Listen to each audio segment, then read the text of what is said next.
All right, so let me get into it. Speak on it real quick, knock it out. Title of this video is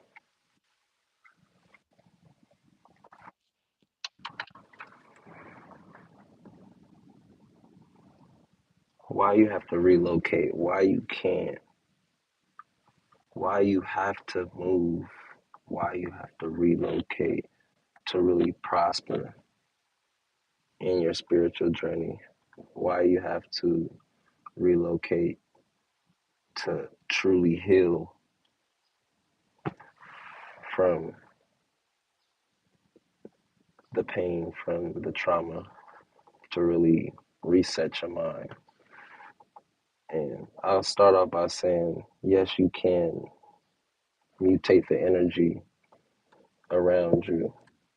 And of course, this wouldn't be positive energy but yes, you can mutate the negative energy and turn it good and rebuild your life. But then, but then you'll get to the point where, let me switch off my headphone real quick. This one is more charged. So I'm having issues with audio. That one's about to die. So you'll realize like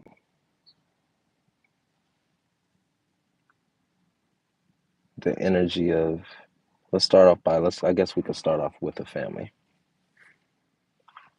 The energy of the family that you're currently around, it may not be the best.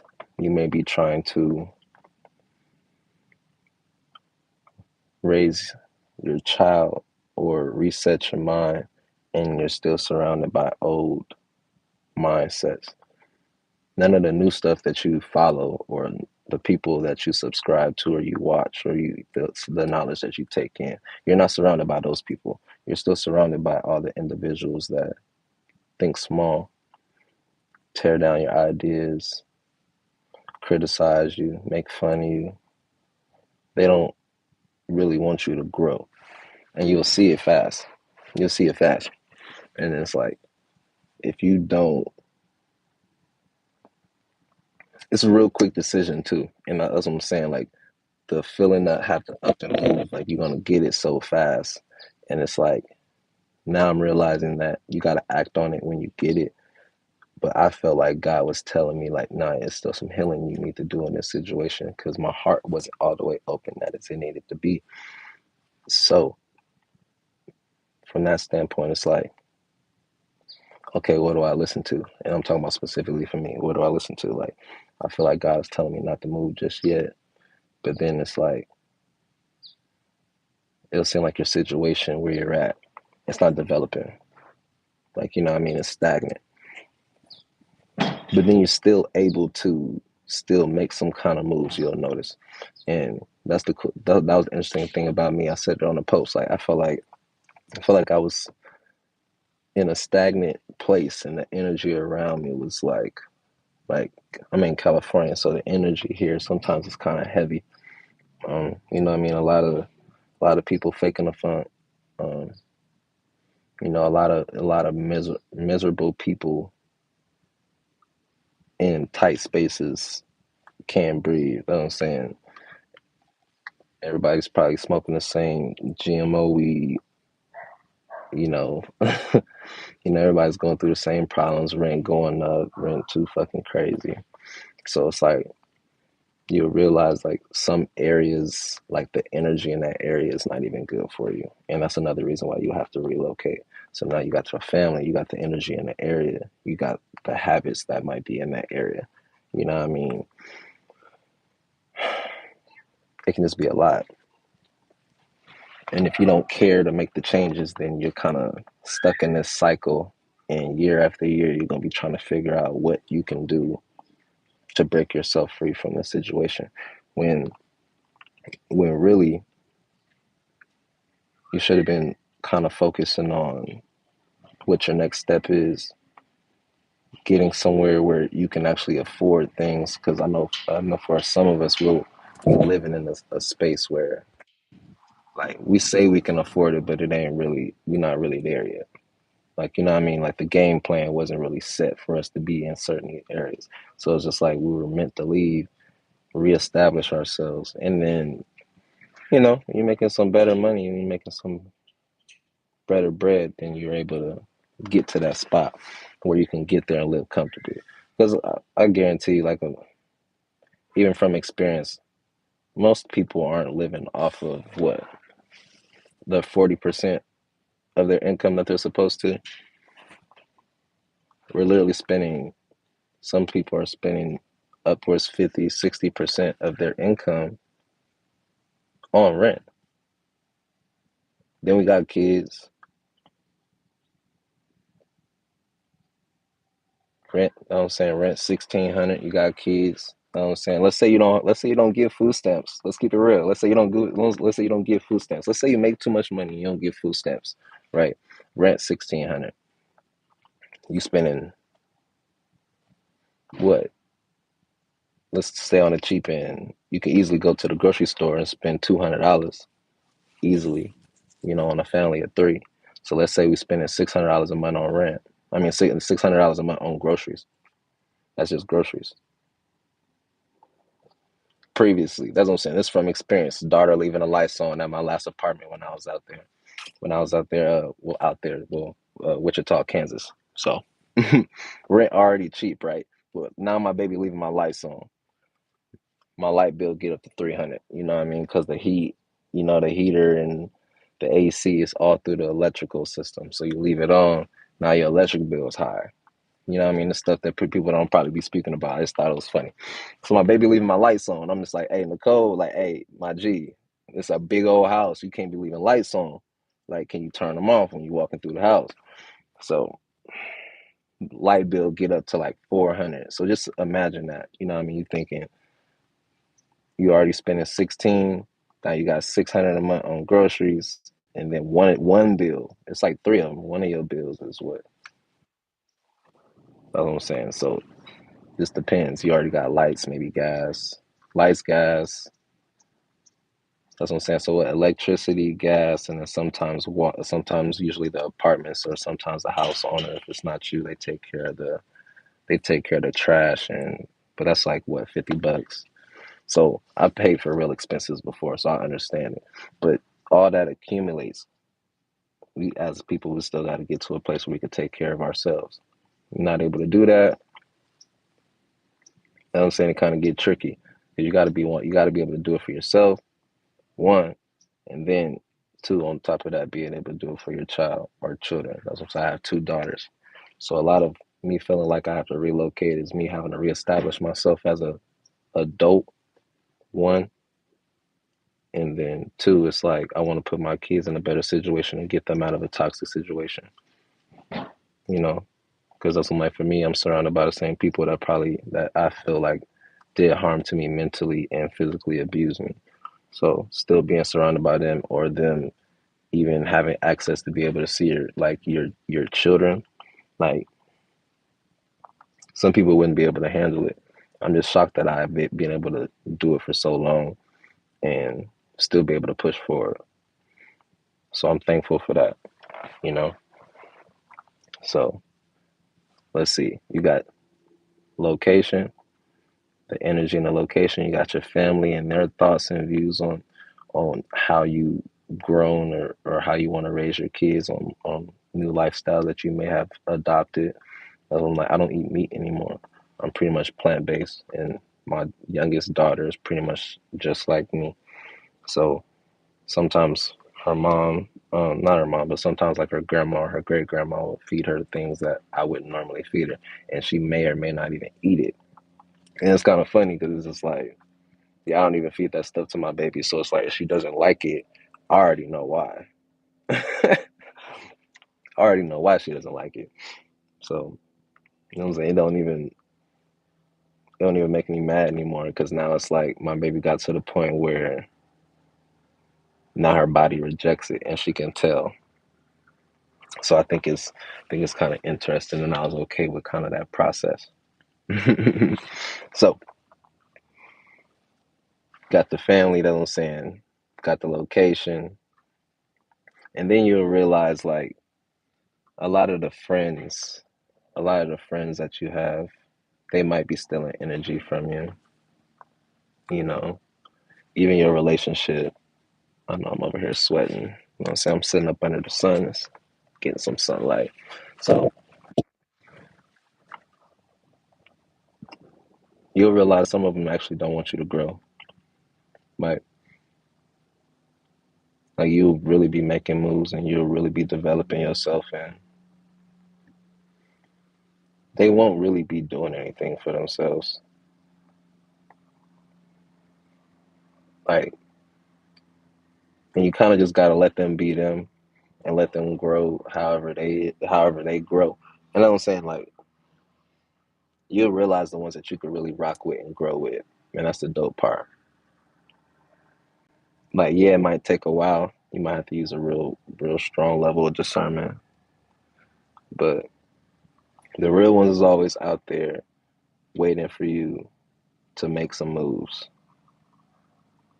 But if you stagnant and you don't know how to take that little leap of faith, just how you took it in another part of your life, you know, you'll find yourself in this little cycle of going backwards and kind of going through the same thing. And 5 years is not a long time. It really goes by. I don't say I remember. I was like, my daughter's 11 now, about to turn 12 in what 4 months. About to have a whole 12-year-old. When I say these babies become little adults so fast, that's why I say I'm not even a parent. Sometimes, like I don't like using the word parent. I'll say I'm more of a guide to my child. Because with the needing of the relocation, it's like I want to instill all the beautiful views that I see the world has, and not none of the trashy negativity that these schools have, and how they trying to push agendas on my kid and trying to teach my kid how to think before you even get a chance to. That's why home parenting is becoming such a big deal.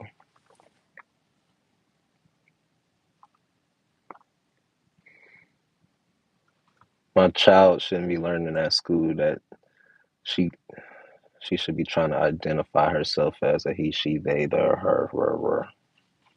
I really don't care for it, especially in the school. Like, is that even necessary? We got to the point where we're teaching the kids that. I really just don't. I don't really rock with that. So it's just like it's just certain stuff. I want to be able to teach my kid that everybody is beautiful, not that the ideologies of the world matter to the point where, like, damn, I'm bad as a car going by. I'm trying to stay alert. But that's some like certain views. That's what I'm saying. For instance, my daughter just told me that in the midst of her being bullied in the classroom or people picking on her, making fun of her, the white teacher, decides to use the N word to the class. Now, me as a parent, I feel like I got to go up to the school and I got to go say something for the whole classroom because I know it's other little black kids in the classroom, right? What what did this teacher what was this teacher's thought process on using this word out loud to address the collective group of students in a classroom, even if the teacher was black? I don't care. Why was the term used at school around these kids to get their attention? Now I got to go up to the school and do this. This is Jefferson Middle School in Long Beach, California, by the way, if I got any colleagues watching. But I just thought that was interesting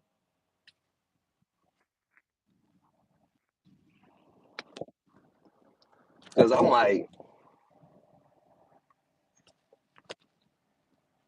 normally schools don't be having those kind of issues. I really don't remember, you know, Cali schools having those kind of issues like that. So I thought that was kind of interesting. But Now I gotta go to the school and kind of say something. I just thought that was weird. But it's like certain things are happening at these schools now that you don't necessarily agree with. So it's just like, dang, if you don't have kids, you kind of happy because there's some madness going on in these freaking schools. It's just like I literally was just watching a story. Little girl was getting bullied at the school, on the school bus, going to school, and at the school. So what does she do? Her mom tells her to go talk to this teacher, talk to the bus driver, talk to the principal. Like, I'm being bullied. This is what's going on. Nobody did anything. The mom went up there. Nobody did anything. Kid still gets bullied. The kid brings her gun, mom's gun, whoever's gun, but got it in the baggie and takes it on the school bus. Scares the students, but you won't want to mess with her now. Like, and it's just like I don't think kids should be getting harassed to the point where they gotta protect themselves like that. Like, what is going on? Like, who's teaching these kids this stuff? Like, really, who's parenting these kids that are really bullying and can't be at school to learn? That's what I'm saying. Even my generation, we wasn't that bad. You know what I mean? We had a couple kids that played around, but we was smart. Never really bagging on nobody though. You know what I mean? Unless it was like that time in the classroom. Like, everybody remember like that time. Like even in, elementary school, middle school, and high school, you had that time where it was just like, nah, everybody getting bagged on. But if it wasn't that particular time, I'm trying to figure out like some of these kids, they just be, what I'm saying, it's just bad energy. I'm saying some of these kids it's like fucking with people. You know what I'm saying? If you don't have a kid that just like to fight and is okay with knocking the kid out, you know what I mean? I'm not teaching my kid to put their hands on people, you know. But now I gotta make sure my daughter know how to, make sure my daughter know how to at least throw some hands just in case. But I'm saying, but when I have a son, what am I teach him? Because I see what the energy is in these schools now. I'm reading the stories. You know what I'm saying? I'm a parent that keep up with the information. So a lot of these kids is getting jumped. You know what I'm saying? Ain't no one-on-one fights no more. So unless you John Wick and you able to take on 1-on-6, I'm trying to figure out what's really going on. Out here going crazy.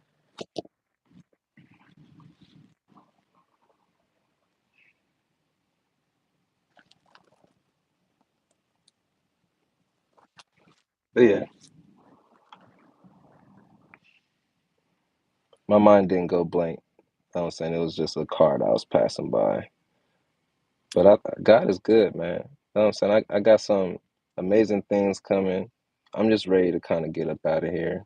You know what I'm saying? I'm ready to relocate. You know what I'm saying? It's a lot of projects that I'm working on that I want to get done.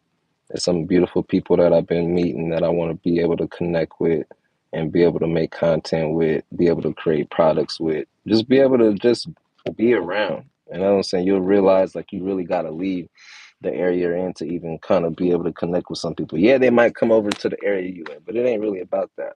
You know what I mean? It's about going to see the world. You know what I mean? Leaving your little 4 blocks, leaving, you know, I said it on the post. You don't want to be a 4 block person. That's not the term I use, but you don't want to be a 4 block person.